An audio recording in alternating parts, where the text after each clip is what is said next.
Warahmatullahi wabarakatuh.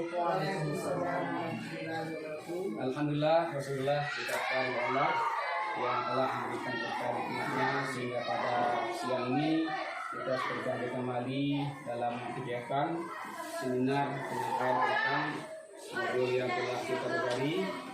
Yang mana pada hari ini kita membahas tentang bagaimana kita menciptakan budaya positif di sekolah. Pertama sekali yang saya hormati kepala sekolah STN Kabupaten Selatan, yang kedua yang kami hormati Bapak Ibu guru yang hadir pada hari ini. Terima kasih atas waktunya telah menyempatkan hadir untuk menjadi seminar pada hari ini. Tema yang akan disampaikan adalah tentang bagaimana kita membangun budaya positif di sekolah. Kenapa ini kita bangun? Karena di sebuah sekolah itu siswanya banyak, ya kan? Ada yang sampai puluhan bahkan ratusan. Untuk mengatur siswa yang sebanyak itu, tentu kita membutuhkan kesadaran dalam diri anak untuk menaati apa yang telah ditetapkan oleh sekolah. Nah, dengan adanya kesadaran dalam diri anak itu, maka insya Allah apapun peraturan yang ada di sekolah akan mudah diterapkan dan ditaati oleh anak, sehingga memudahkan sekolah untuk mengatur jumlah siswa yang banyak itu. Oleh karena itu pada hari ini kita perlu menyampaikan beberapa teori yang membangun, yang mendukung bagaimana terciptanya budaya positif di sekolah. Yang pertama kita mengenal ada konsep, yaitu konsep disiplin positif. Yang dimaksud dengan konsep disiplin positif ini adalah bagaimana seorang siswa itu punya tekad yang keras, punya tekad yang kuat dalam dirinya untuk menjalankan apa yang telah dia yakini. Jadi ada kesadaran dalam dirinya untuk melaksanakan itu. Adapun yang mendasari teori ini adalah berdasarkan pendapat dari Dr. William Russell, di mana beliau menyampaikan sebuah teori, yaitu teori kontrol. Di mana teori kontrol ini menjelaskan kepada kita bahwa seseorang itu melakukan sesuatu ada tujuan yang dia harapkan, yang dia inginkan, kan? Seorang siswa melakukan yang buruk ada punya tujuan itu. Jadi perilaku baik atau perilaku buruk dari siswa itu punya tujuan. Jadi seorang guru memahami apa yang dilakukan oleh siswa itu.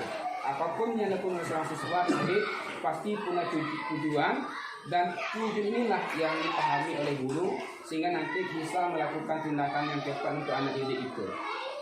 Nah, maka ketika kita berharap kepada teori kontrol ini, maka akan berubahlah paradigma yang selama ini yang terjadi di dunia pendidikan. Di mana dalam dunia pendidikan selama ini kita mengenal teori adanya rangsangan, ada respon, atau teori stimulus respon, kan? Hari ini kita bergerak untuk meninggalkan teori yang lama itu. Kita bergerak untuk menggunakan teori kontrol. Di mana teori yang lama kelemahnya adalah bahwa semua orang dipandang sama. Nah, itu yang kelemahannya, kan? Dari teori yang kita dapatkan. Yang lama itu kita bisa mengontrol lain. Tapi yang baru teori kontrol ini, perilaku orang itu tidak bisa kita kontrol. Yang bisa mengontrol perilaku itu adalah anak itu sendiri, ya, kalau pendidikan. Sebenarnya lama itu adalah guru sekolah bisa mengontrol perilaku anak. Konsep yang sekarang adalah bahwa perilaku anak tidak bisa dikontrol. Tapi bagaimana kita menumbuhkan kesadaran dalam diri anak untuk melakukan keyakinan yang selama ini dia pegang, gitu. Nah, oleh karena itu kita bergerak hari ini kita mengenal yaitu kebajikan universal atau kebaikan-kebaikan yang telah disepakati secara global yang tidak bertentangan dengan agama, suku, ras, dan lintas budaya. Nah, di antara nilai kebajikan yang sifat universal adalah satu, cinta Tuhan. Yang kedua, kemandirian dan tanggung jawab. Yang ketiga, kejujuran. Yang keempat, hormat dan santun. Yang kelima, dermawan, suka menolong dan tertoyong. Yang keenam, percaya diri, kreatif dan bekerja keras. Yang ketujuh, punya kepemimpinan dan keadilan. Yang kedelapan, baik dan rendah hati. Yang sembilan, toleransi, kedamaian dan kesatuan. Jadi ini adalah kebajikan universal yang akan kita tanamkan kepada anak didik kita di sekolah. Dan ini kita muatkan nanti di sekolah kita, yaitu namanya adalah keyakinan kelas atau keyakinan sekolah. Jadi Bapak Ibu semua yang selama ini kita mengenal peraturan sekolah atau peraturan kelas, hari ini di kurikulum baru kita akan bergerak, kita akan mencoba paradigma baru dengan mengenai istilah yaitu keyakinan kelas atau keyakinan sekolah. Apa bedanya Bapak Ibu antara yang lama dan yang baru? Bedanya satu Bapak Ibu. Kalau peraturan sekolah itu sekolah yang buat tanpa melibatkan siswa. Artinya adalah dari atas ke bawah. Kita paksakan ini kepada siswa istilahnya kan. Jadi kalau yang sekarang keyakinan sekolah atau keyakinan kelas itu kita mengkomunikasikan, mengajak siswa untuk bersama-sama membangun, menyusun keyakinan kelas yang akan dilaksanakannya sekolah ini. Berangkat dari kebajikan universal tadi yang sudah tadi. Artinya kita kenalkan ke anak gotong royong ini sifatnya jujur ini kan. Lalu ketika anak sudah memahami, kita buat bersama-sama. Dari sekian banyak itu yang mana yang kita sepakati? Dari 10 atau 6 buah kita buat semacam. Jadi Bapak Ibu, insyaallah mungkin kalau sudah merata nanti pelaksanaan kurikulum mereka ini, kita nanti di sekolah ini tidak lagi mengenal peraturan sekolah, tapi mengenal keyakinan sekolah atau keyakinan kelas. Kemudian Bapak Ibu, untuk mempersingkat waktu, saya akan menyampaikan ini contoh ya. Contoh keyakinan kelas di kelas 1 contohnya ya. Satu contoh, setiap anggota kelas perlu belajar. Jadi tidak ada kata-kata harus siswa harus belajar, tidak lagi. Jadi kata-katanya positif. Setiap anggota kelas perlu belajar. Setiap anggota kelas perlu senang, ya kan? Jadi inilah yang kita tanamkan kepada anak didik, bahwa nanti ketika dia melanggar, kita akan tanyakan ke dia. Misalnya setiap anggota kelas perlu belajar. Dia tidak mau belajar. Kita tanyakan nanti kepada dia, berarti kamu telah melanggar yang ini. Kamu telah melanggar keyakinan kelas utama bahwa anggota kelas itu perlu belajar. Ini contoh Bapak Ibu. Kemudian berikutnya bahwa setiap perilaku siswa sekolah itu ada yang baik, ada yang buruk. Itu berdasarkan karena mereka itu melaksanakan atau memenuhi 5 kebutuhan dasarnya. Ada 5 kebutuhan dasar seorang siswa Bapak Ibu. Yang pertama kebutuhan bertahan hidup. Ini makan minum, kan? Makanya kita lihat ada anak yang makan ketika di pagi hari di sekolah ataupun nanti dalam kelas, ya kan? Ada kedua anak itu punya kebutuhan ingin disayang dan ingin dapat mendengarkan kata terima kasih. Jadi anak-anak ini mungkin ketika di kelas ada yang bertanya kepada kita, kepada guru, ada yang saat melaporkan temanya, ini karena dia ingin dapatkan kebutuhan kasih sayang dari guru.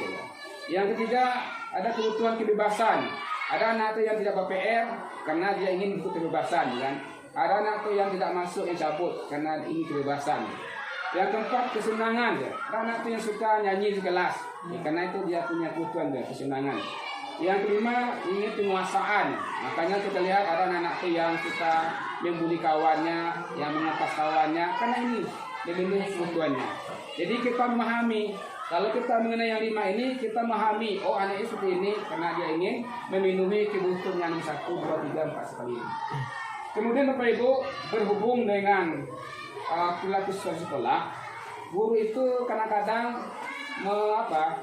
menggunakan 5 posisinya Bapak Ibu. Ada 5 posisi seorang guru Bapak Ibu yang sama ini mungkin di antara kita sudah menggunakan 2, 3 atau semuanya Bapak Ibu. 5 posisi seorang guru Bapak Ibu. Yang pertama ada sebagai penghukum. Sebagai penghukum ini mengancam, memberikan sanksi dan semacamnya. Dan inilah kebanyakan yang diterapkan sekolah untuk mengatur siswa yang banyak itu kita menggunakan penghukum. Yang kedua Bapak Ibu, posisi sebagai pembuat merasa bersalah.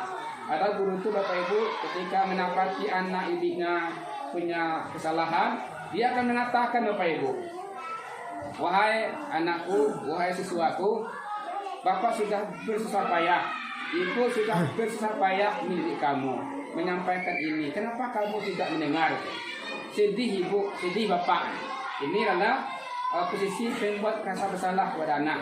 Jadi kadang-kadang Bapak Ibu ketika kita menggunakan ini, anak merasa kecewa, anak merasa tidak berguna dirinya ketika kita ungkap ini. Dia ada negatif Bapak Ibu.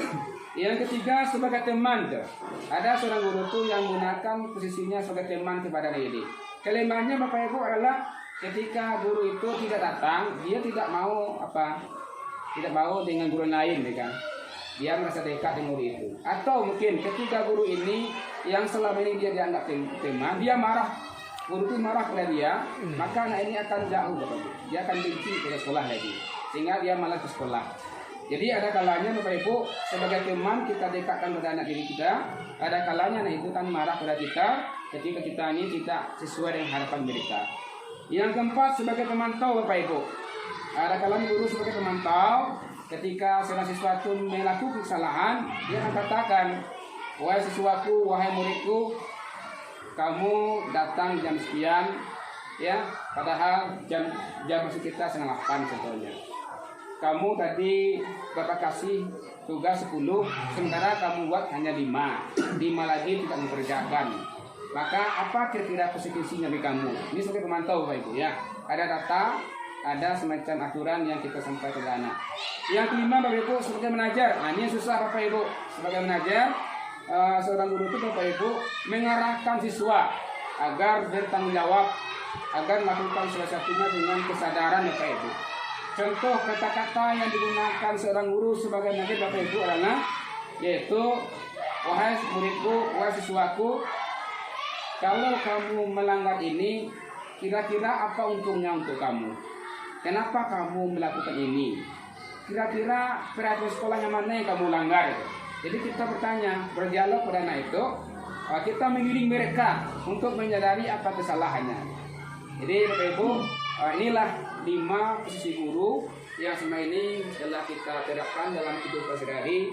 Mungkin yang terbanyak kita gunakan sebagai penghukum Bapak Ibu ya. Jadi yang diharapkan itu adalah sebagai menajar, dan inilah harapan terbesar dari kurikulum yang baru ini. Kemudian Bapak Ibu, yang terakhir, sebagai seorang menajar Bapak Ibu, bahwa ketika kita mendapati seorang anak itu salah Bapak Ibu, kita gunakan pendekatan menstabilkan identitas anak. Ketika anak itu salah Bapak Ibu, kita akan panggil dia, lalu kita katakan bahwa berbuat salah itu tidak apa-apa. Nah, ini dalam kata pertama menstabilkan identitas anak. Yang kedua mungkin kita katakan Bapak Ibu, tidak ada manusia yang sempurna.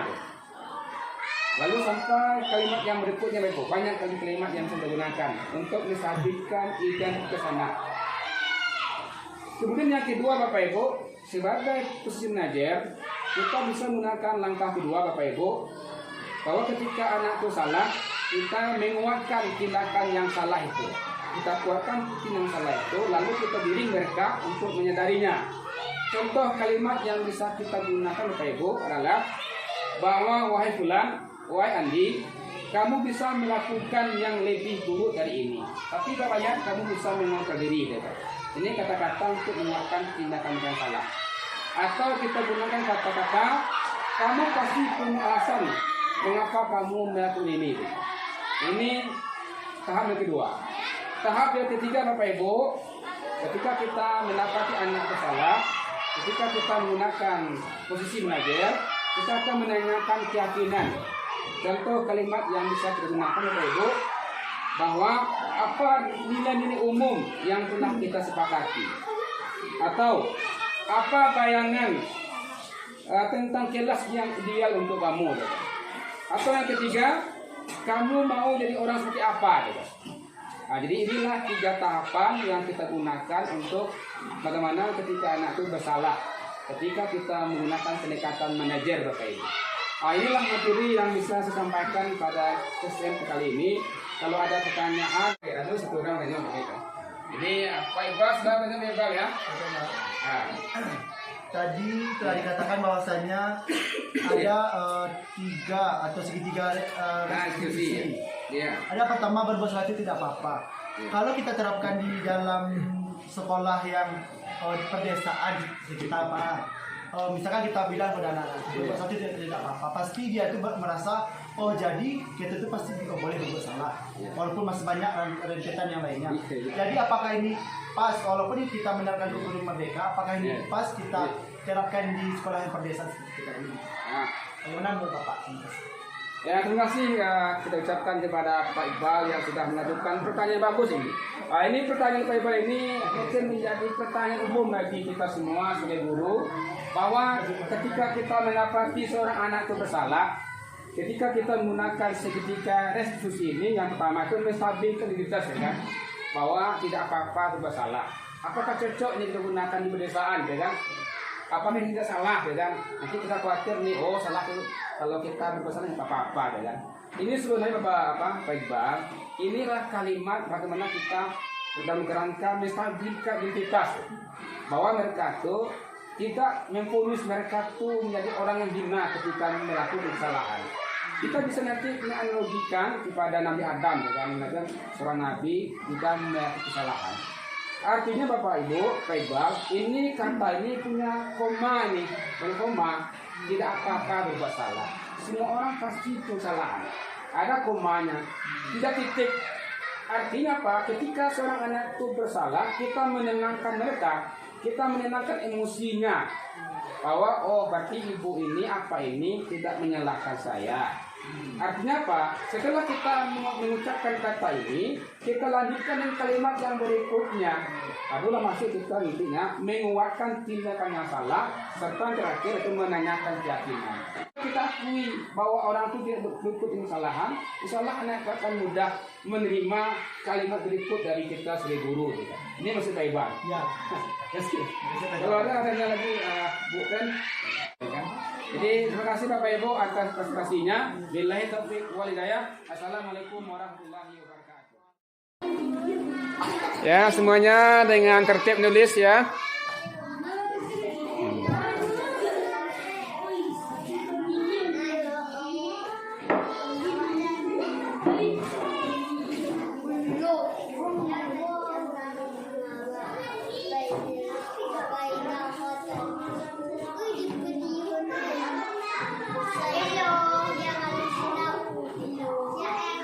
Ya, nampak yang pintar-pintar ya, semangat nulisnya.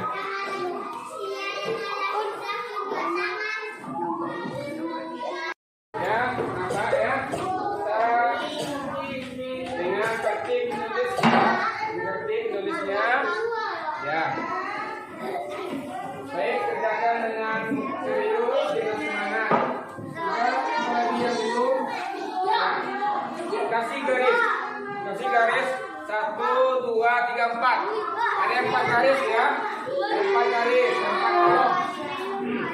4 kolom. Ayo nak. Kalah. Apa yang bisa satu? Oh, itu dalam ya. Kasih temannya ya, jangan sampai teman kita yang bagian belakang tidak kelihatan.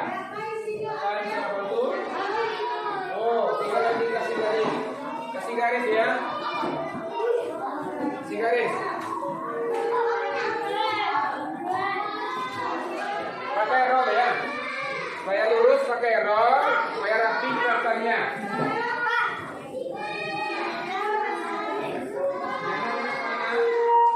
Kamu agak semangat ya. Jadi kita harus semangat belajarnya. Kalau kita belajar kita tidak bengkak. Siap? Kasih lagi apanya? Checklistnya. Aku berdoa dengan Akusna. Pernah enggak? Kalau pernah pasti ya. Ya, itu checklist ya. Itu. Ya. Ya, saya Pak teman. Ya. Gimana? Ada yang ragu? Boleh apakah sampai Pak ya? Yang ragu rasanya, yang kurang paham? Ya, bagus nih ya, bagus. Ada errornya, error.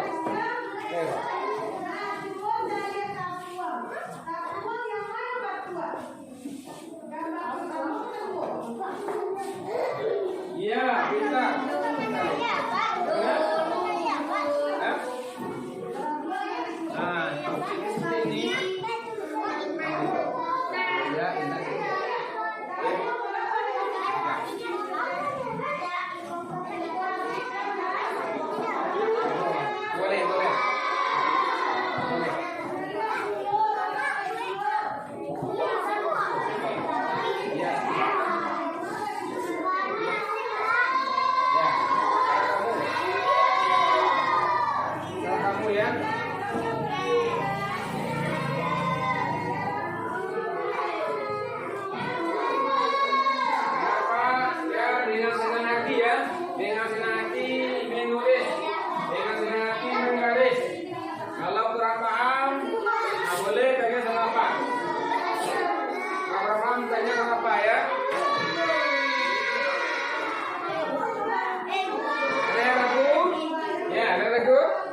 Ya.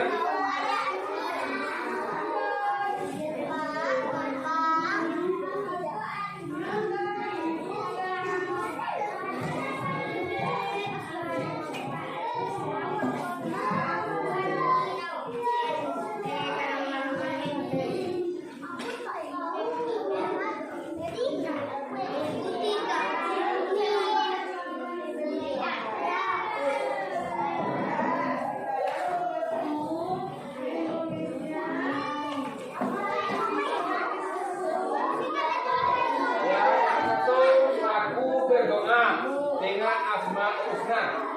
Yang ketiga.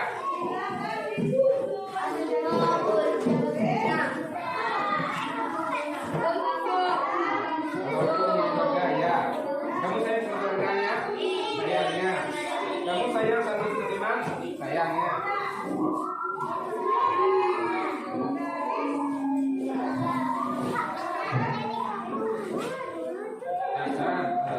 Bukan apanya? Pilihannya apa?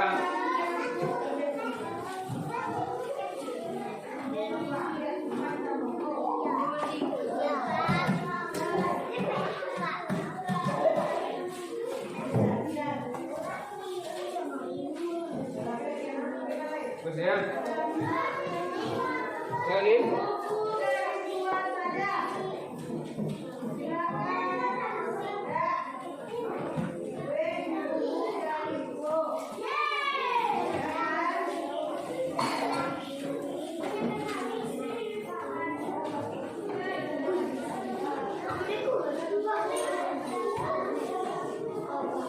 Ya boleh, boleh ya.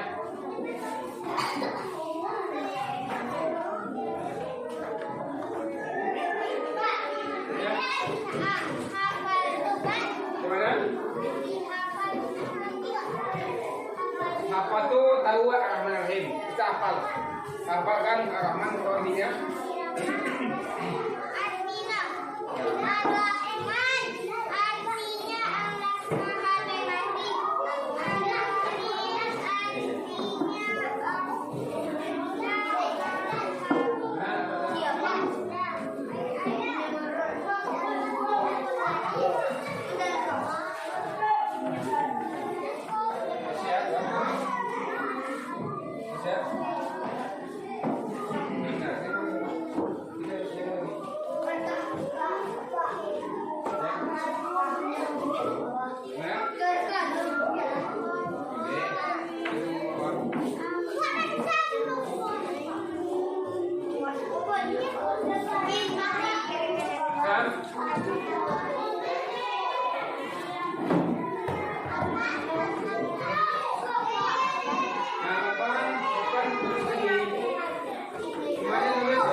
Ya, siap dengan semangat.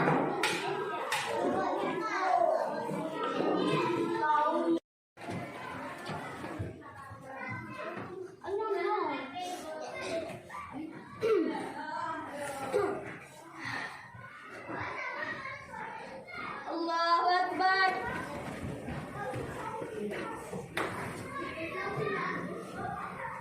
Sami Allah liman hamidah.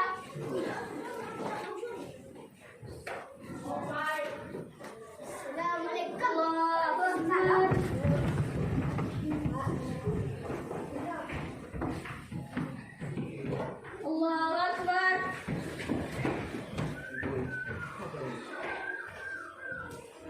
Allahu Akbar.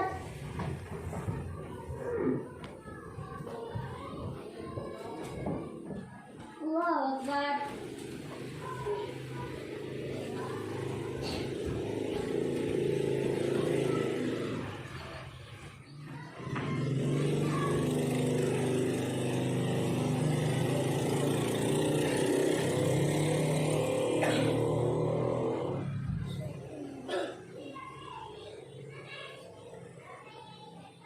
Allahu Akbar.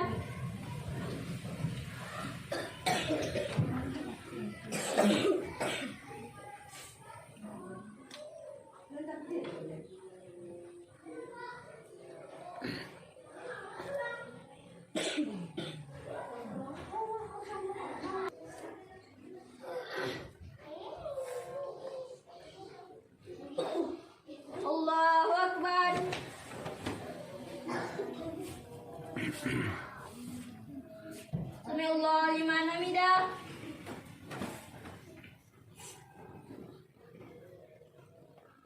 Allahu Akbar.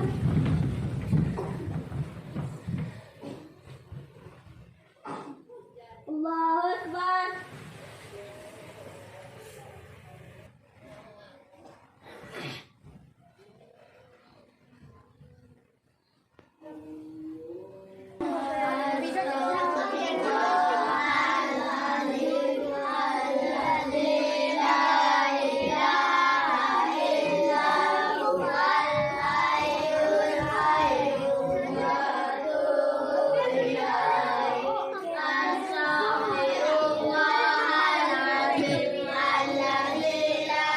Semuanya zikir ya, zikir semuanya.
Eh.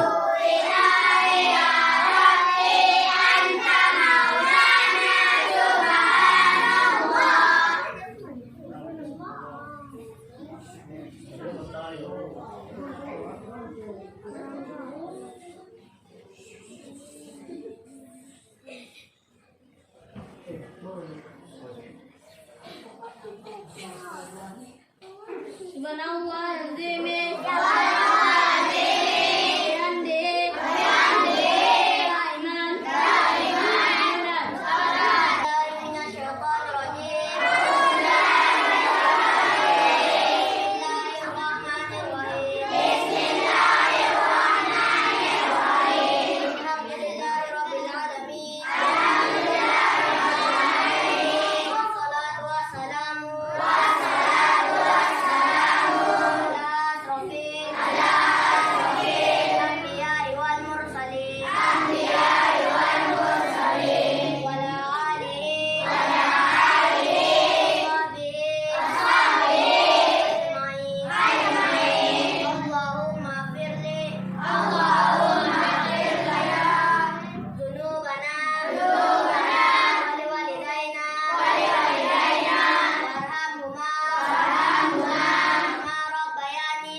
Terus mana lagi? Iza zulzilatil ardu zilzalaha wa akhrajatil ardu asqalaha qalal insanu ma laha bi anna rabbaka awhalaha yawma idzin Yauma izin يومئذ يصدر الناس أشتاتا ليروا أعمالهم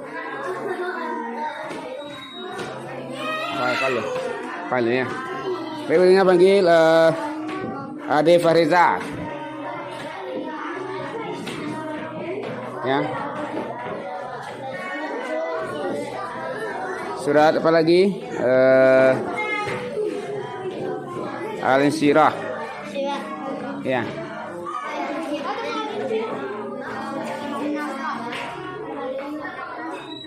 Al-Insyirah.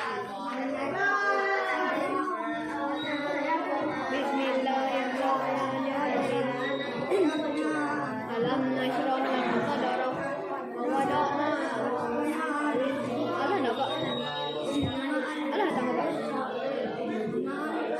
Alun nih. Itu nih nice kur. Mau checklist leh. Belum checklist. Bismillahirrahmanirrahim.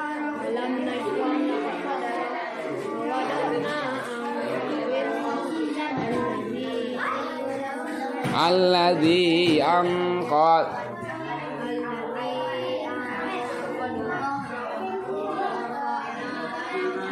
wa rafa'na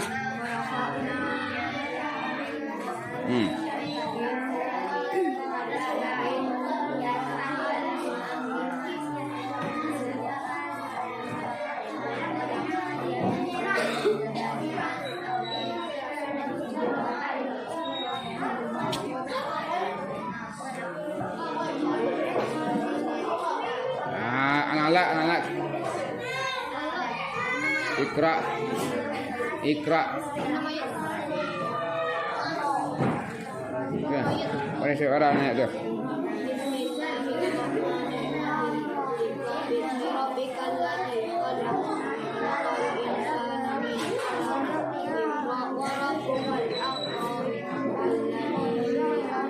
alladzi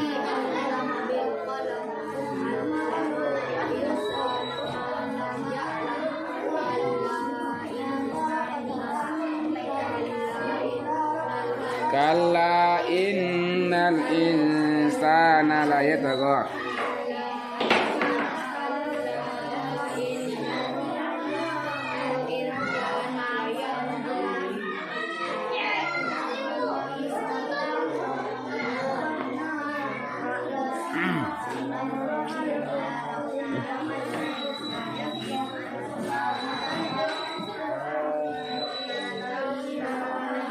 Kalvin minno sebelah sah.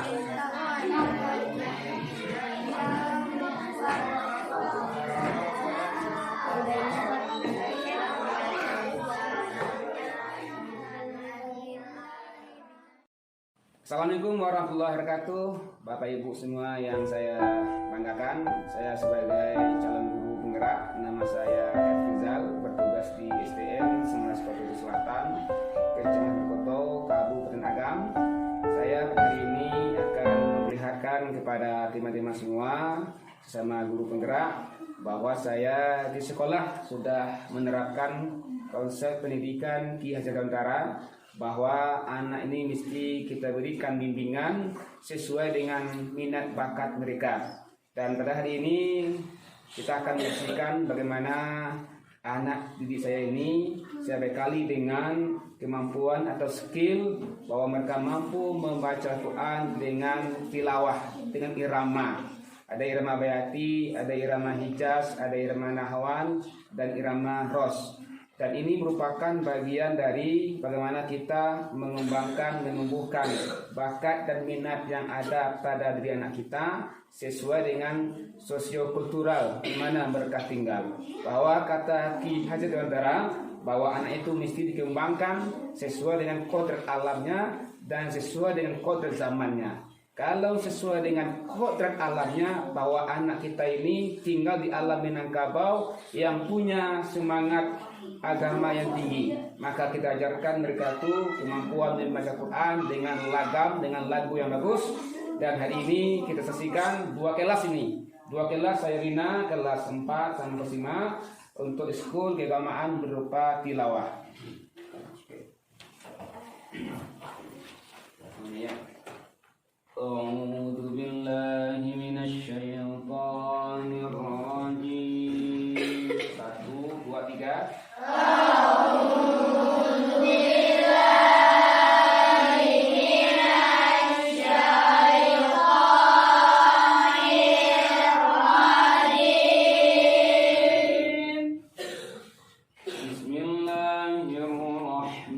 Bismillahirrahmanirrahim. Satu, dua, tiga.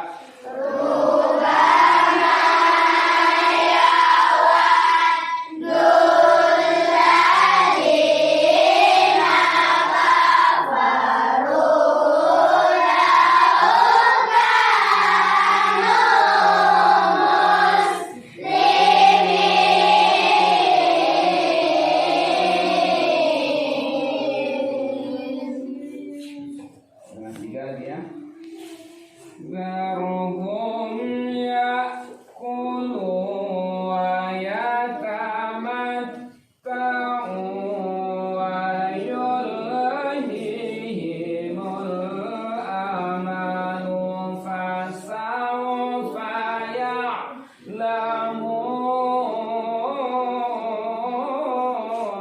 ya'lamun. Satu, dua, tiga.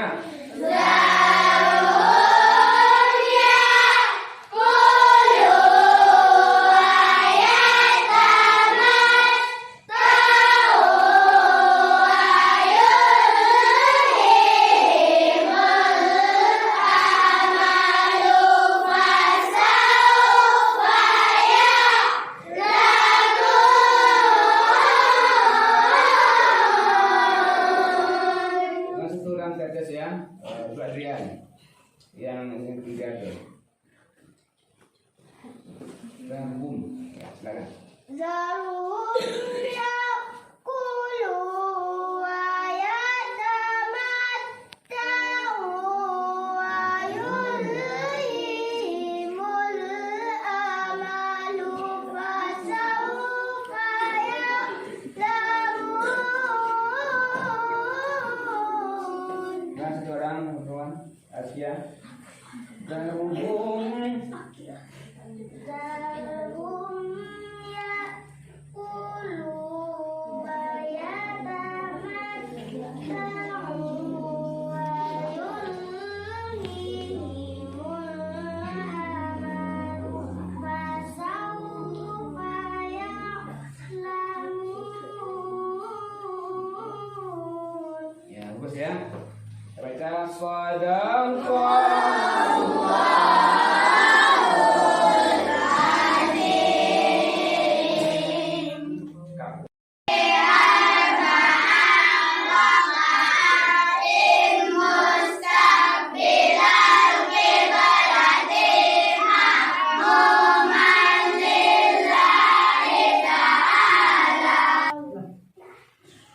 Allahu Akbar.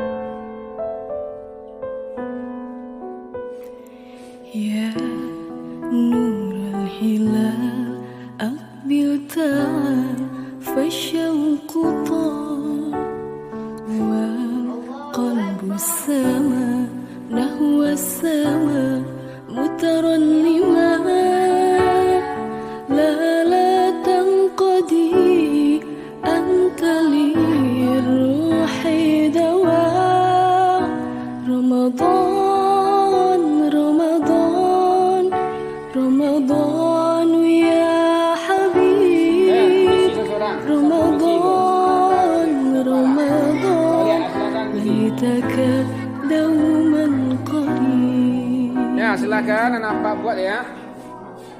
فيك الحب زاد عم العباد يا خير شهر القرآن فيك أزكو حالات الإيمان لا تنقضي أنت لي الروح دواء رمضان رمضان Fikri ini apa masalahnya nih? Udah sejam kamu يا ini. حبيب رمضان رمضان Atau cakap di Fikri gua sama kawan. ليتك Nah, دوما قريب Apa? Apa? Semua? Oh. Sama empat nama aja ada. Ya biarlah. Dia kalau panik gua duduk itu. Ya, ayo bang ya. كم أهواك يا شهر الصيام Oh, saya nyiak, Wak. أنا لن أنساك Oh, فأنت nyiak, Wak, في nyiak, nak. قلبي دائما تمضي الأيام ودعاء لكل Nyiak ada? يوم ربي Nyiak ada? تقبلنا Oh, cincin nyiak lah ya. يا ربي بلغنا Apa? Apa? بلغنا Meraihnya? رمضان Oh ya. Silakan ya. Kamu kerjakan ini. Anak yang baik tuh, anak yang pintar tuh semangat kerja. Ini Nada sakit. Sakit apa? Apa? Demam. Udah makan pagi tadi. Nanti izin pulang ya. Di mana rumahnya? Hah? Turah.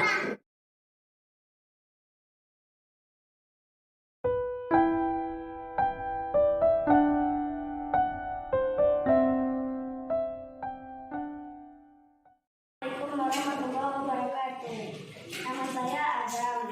Saya senang karena Bapak tidak memarahi saya karena datang terlambat. Dan Bapak memberikan solusi kepada saya agar datang tidak terlambat.